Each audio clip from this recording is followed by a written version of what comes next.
warahmatullahi wabarakatuh. Perkenalkan, nama saya Rizky Hajar Kamila, nomor absen 28 dari kelas 12 MIPA 4 SMA Negeri 1 Banjarbaru.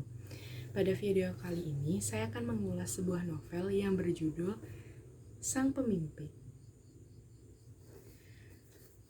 Novel Sang Pemimpi ditulis oleh Andrea Hirata, diterbitkan oleh PT Bentang Pustaka pada tahun 2006 di daerah Yogyakarta. Buku ini memiliki halaman sebanyak 248 halaman. Novel Sang Pemimpi menceritakan tentang 3 anak laki-laki yang baru saja lulus SMP dan akan melanjutkan ke jenjang SMA. Mereka bernama Ikal, Arai, dan Jimron. Ikal adalah salah satu anggota dari Laskar Pelangi, dan Arai adalah sepupu Ikal yang sudah dari kelas 3 SD sudah menjadi anak yatim piatu. Sedangkan Jimron adalah anak angkat dari seorang pendeta. Walaupun berbeda keyakinan, ayah Jimron tidak pernah memaksakan keyakinannya kepada Jimron. Ikal dan Arai adalah murid yang pandai di sekolahnya, bahkan mereka selalu mendapatkan peringkat 5 dan 3.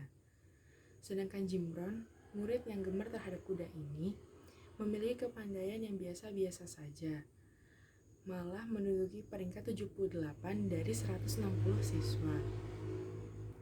Ikal dan Arai bermimpi dapat melanjutkan pendidikannya ke Sorbonne, Prancis.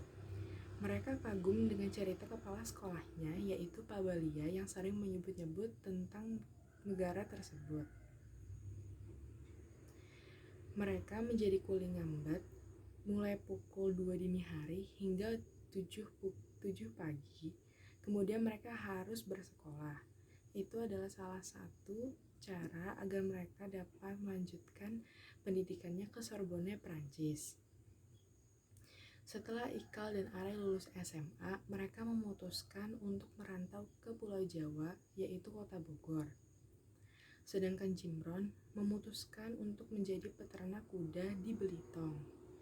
Jimron menghadiahkan celengannya kepada Ikal dan Arai karena ia percaya bahwa temannya dapat meraih mimpinya tersebut. Berbulan-bulan mereka menganggur di kota Bogor. Akhirnya Ikal mendapatkan pekerjaan sebagai tukang pos, dan Arai memutuskan untuk merantau ke Pulau Kalimantan. Akhirnya mereka berpisah. Tahun selanjutnya Ikal memutuskan untuk masuk ke Universitas Indonesia jurusan ekonomi. Setelah ia lulus, ada lowongan untuk mendapatkan beasiswa S2 ke Eropa. Pada saat wawancara, profesor mengujinya sangat kagum terhadap proposal riset dari Ikal. Tak disangka, ternyata Arai juga mengikuti acara beasiswa tersebut. Setelah bertahun-tahun, akhirnya mereka berdua dipertemukan kembali.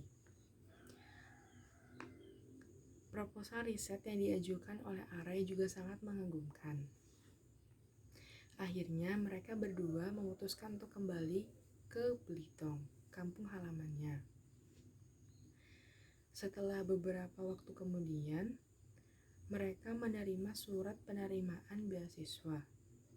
Setelah dibuka, hasilnya Ikal dan Arai diterima di Universitas Perguruan Tinggi Sorbonne, Prancis. Bahkan mereka diterima di universitas yang sama. Setelah perjalanan yang sangat panjang, mereka mendapatkan jawaban dari mimpi-mimpinya. Namun ini bukanlah akhir dari perjuangan.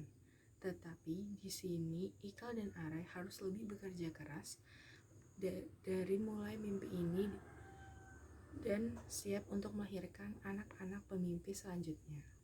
Menurut saya, novel Sang Pemimpi memiliki banyak kelebihan.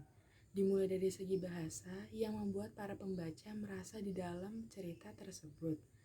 Hal ini tak lepas dari kecerdasan seorang Andrea Hirata yang menggunakan imajinasi berpikir yang dituangkan dalam bahasa-bahasa intelektual. Andrea Hirata juga menjelaskan setiap detail yang melatar belakangi adegan setiap adegan. Menurut saya, novel ini tidak memiliki kekurangan. Hal ini karena Andrea Hirata dengan cerdas dan menarik menggambarkan keruntuhan alur dan deskripsi cerita, baik dari segi bahasa hingga perasaan yang dirasakan oleh pembaca sepanjang cerita. Banyak pelajaran yang kita dapatkan dari novel Sang Pemimpi. Novel ini mengajarkan kita agar jangan pernah takut bermimpi, yang pada prinsipnya manusia tak akan pernah lepas dari mimpi-mimpinya dan keinginan besar di dalam hidupnya. Hal ini secara jelas dikisahkan oleh Andrea Hirata yang bermaksud memberikan titik terang pada manusia yang memiliki mimpi besar namun terganjal oleh segala kekurangan. Sekian video pada kali ini, mohon maaf apabila ada salah kata dan terima kasih. Wassalamualaikum warahmatullahi wabarakatuh.